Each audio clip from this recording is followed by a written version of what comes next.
This episode of Dolphins Today is presented by Manscaped. Dolphins fans, you guys can get 20% off and free shipping when you use promo code DOLPHINS over at manscaped.com. We're going to begin today's show with an interesting idea. As my upward inflection gets higher to show I'm intrigued. CBS Sports has named the Dolphins a landing spot for Josh Jacobs in the event the franchise tag is rescinded or traded. Now, I would wager there's a very small chance the Raiders rescind the tag on Josh Jacobs. They can still do it. He has not signed it at this point. It's the Josh Norman strategy. I would be surprised. I was also shocked when the Panthers did it to Norman, so, crazy stuff does happen. Trade would be the more likely path. I still think he's likely in Vegas for at least one more year. But Jacobs has threatened to hold out of camp and maybe not even show up for some games. That's the Saquon Barkley approach, too, if he does not get a new contract. The Raiders have until tomorrow to get a long-term deal done, and based on all the latest reports, does not seem likely he ends up getting a deal done in the next 24-ish hours, depending on when you're watching this vid. So CBS Sports named 5 teams that stand out as destinations, and I don't love the list, quite frankly. The Philadelphia Eagles, who, of course, traded for DeAndre Swift already. The Chicago Bears, who have 3 decent-ish backs on the roster. Miami, if they don't want to go get Dalvin Cook, I guess. Denver, which they would not trade him. The Raiders would not. It would have to be in a release. And the Cardinals, who actually could use a back, but they're pretty bad. So I didn't love the list, but I do want to break down, of course, the Dolphins angle, which might make a little bit more sense given how much they've been connected to players like Dalvin Cook. Here's the first part of the argument from CBS Sports. Miami would have to clear significant cap space. Jacobs would fit extremely well in South Beach. While their passing game was lethal, when Tua was healthy last season, the Dolphins' ground attack was among the NFL's least productive. It's imperative that Miami gives Tua more support as far as the running game is concerned. I agree with most of that. Hey, better ground game, sure. O-line is how you get a better ground game, but I digress. How about that later on in today's show, too? The have to clear significant cap space is weird. The Dolphins have almost $13.5 million in salary cap space. So they could instantly take on the Josh Jacobs franchise tag. No sweat. Now, they'd probably want to clear some cap space, but to put that line in there when the Eagles have less cap space doesn't really make a lot of sense to me. Here's more from CBS Sports on the argument. Miami re-signed its top 2 rushers from last year, Raheem Mostert and Jeff Wilson, but has still tried to upgrade at the spot with an offer out to free agent Dalvin Cook. The Dolphins could instead turn their attention to the disgruntled Raiders star to add a bona fide featured back. So what would you guys do? We'll spend some more time on this, of course. Would you go after Josh Jacobs? Y for yes, N for no. This is today's pinned comment, so if the ad comes here on YouTube, take advantage of it. Head down there and go vote. Y for yes, N for no. Jacobs in 2022 was perhaps the NFL's best rusher.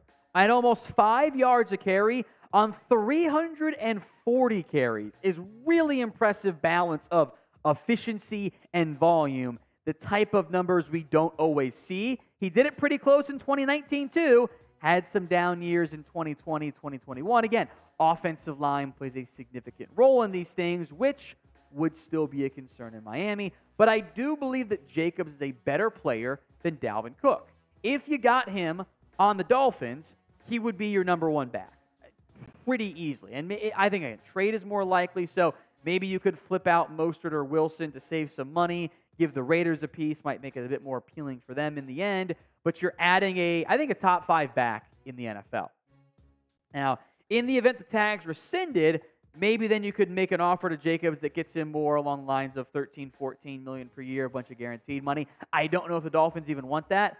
They might prefer the 1-year franchise tag. Limits your flexibility short term in terms of the salary cap, but you're not locking yourself into a long-term deal with a back. So in the end, I doubt the Raiders move on from Jacobs, but given the interest in Dalvin Cook, it would make sense if an ultra-aggressive Dolphins team trying to win right now would go after another back such as Josh Jacobs.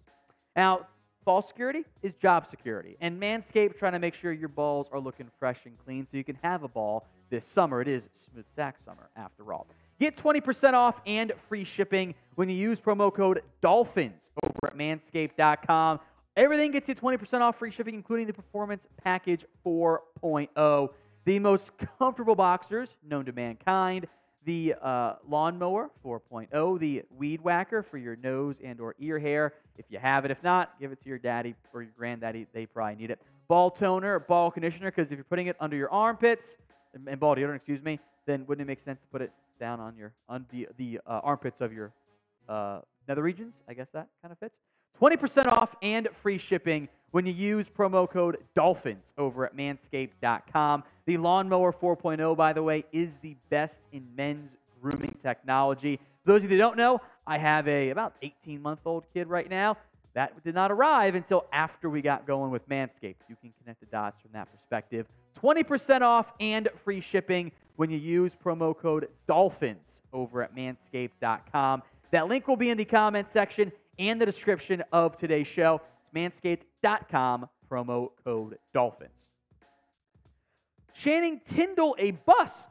That's what Bleacher Report says. So they listed one player on each NFL teams who could bust this season. So we will emphasize that part there. Their selection was Channing Tindall. And maybe if the selection is like your number 3 linebacker, it means you're going to be a good football team. I don't know. Tindall played 9 defensive snaps last year. He was always viewed as a guy who needed some time, so I understand where Bleacher Report's coming from. Here's what they wrote.